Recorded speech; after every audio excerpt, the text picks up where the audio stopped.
तुमच्या सर्वांसाठी आज गारज फाउंडेशन बघा, आम्ही तुमच्या दादाच्या वयाचे वगैरे एवढेच आम्ही सर्व आहोत, बरोबर की नाही? बरोबर ना? तर आता तुम्ही मुलांनी अभ्यास करावा, तुम्हाला सर्व अभ्यासाचं शैक्षणिक साहित्य मिळावं, यासाठी आपण सर्वांनी मिळून इथे जे उपस्थित आहे त्या सगळ्यांच्या मदतीने आपण तुम्हाला शैक्षणिक साहित्य दिलेलं आहे, बरोबर? आता जे आपण तुम्हाला वाटप करणार आहोत, तर त्या साहित्य देण्यामागे असं नाही की बाबा नवीन बॅग दिली, घातली आणि गेले खेळायला, असं नाही चालणार ना. अभ्यास शाळेत येऊन करायला पाहिजे, कळलं?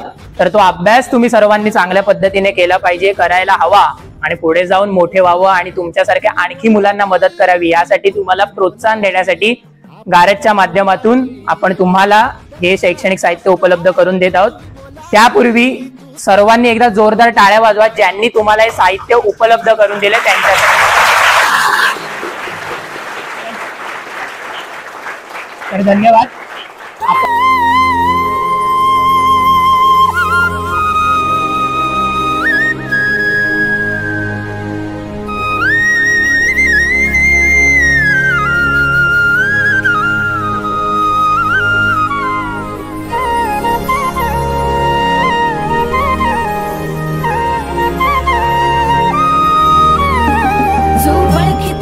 औक्ष म्हणजे मोठी लढाई, मोठी लढाई.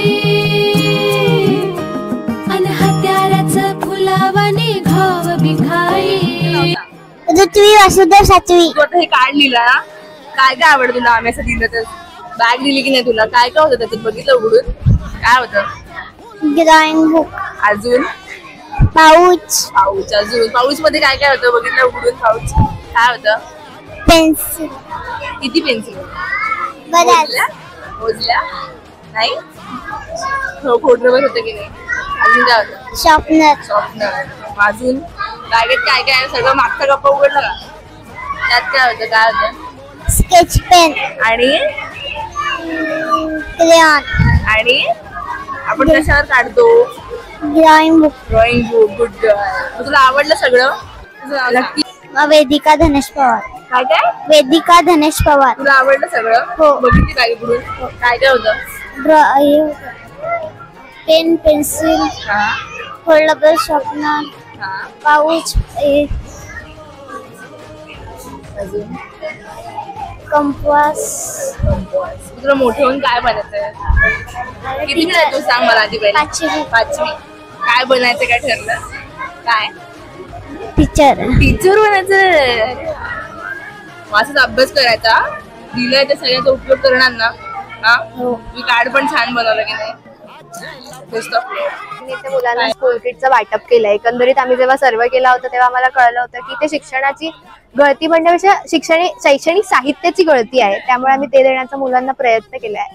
तर तुम्हाला कसं वाटलं हे सगळं बघून? मॅडम, पहिली गोष्ट म्हणजे आम्हाला आनंद होतोय की तुम्ही आमच्यापर्यंत पोहोचले आणि आमच्या मुलांच्या शिक्षणाचं सांगितलं. म्हणजे खूप प्रॉब्लेम मध्ये शिक्षक वगैरे कमी आहेत मुलांना, त्यासाठी बाहेर गावी जावं लागतं पोरांना. अच्छा. आणि गाड्यांची वगैरे पण व्यवस्था नाही, इथे सुविधा पण नाही. म्हणजे कोणताही इथे वाहन येत नाही? म्हणजे ते असेल ते प्रायव्हेटच? प्रायव्हेटच. पोरं जायचं झालं तरी पण 3-4 किलोमीटर शाळेवर जातात. बापरे. 6वीपासून. पण याशिवाय आता तुम्ही एका विद्यार्थ्याचे पालक म्हणून काय सांगाल की शाळेमध्ये काय गरजेचं आहे? शाळेमध्ये म्हणजे मुलांसाठी शिक्षकांची व्यवस्था पहिली झाली पाहिजे. म्हणजे इकडच्या शाळांमध्ये शिक्षक नाहीत? 2च फक्त मॅडम आहेत. आणि 2 मॅडम शाळेत. मग त्या 2 मॅडम काहीच करू शकत नाही ना, एवढे वर्ग हँडल नाही करू शकत. म्हणजे इथे पूर्ण 1ली ते 7वी पर्यंत शाळा भरते आणि त्यासाठी आमच्या मुलं म्हणजे आम्ही आता सुशिक्षित आहोत, त्याच्यामुळे आमच्या मुलांचा आम्ही अभ्यास घरी घेऊ शकतो. सर्वच पालक असे नाहीयेत. बरोबर. त्यांची मुलांचा अभ्यास घरी होऊ शकतं, नाही होऊ शकत. बरोबर. आणि शिक्षक लोकांच्या पण आपण हे करू शकत नाही, कारण की त्यांच्यावरही जास्त जबाबदारी. एवढे वर्ग त्यांना हँडल पण होऊ शकतात. ठीक आहे, आम्ही आमच्या परीने जेवढं होईल तेवढं नक्की गावाला मदत करू. तुम्ही सहकार्य केलं त्याबद्दल खूप खूप धन्यवाद. मी पण तुमची. आमच्या मुलांपर्यंत पोहोचले, असेच पोहोचत राहा. नक्की नक्की. फाउंडेशनच्या वतीने आम्ही इथे स्कूल किट डोनेट करायला आलो आहोत, कारण आम्हाला समजले की इथे शिक्षणाची गळती चालू आहे. तर तुम्हाला काय वाटतं यावर? मॅडम, इकडे खेडेगाव आहे, त्याच्या मुलं खूप म्हणजे गरीब मुलं आहेत इकडे राहतात. त्यांना सहसा बॅग भेटत नाही, कोणाला वह्या घेता येत नाही.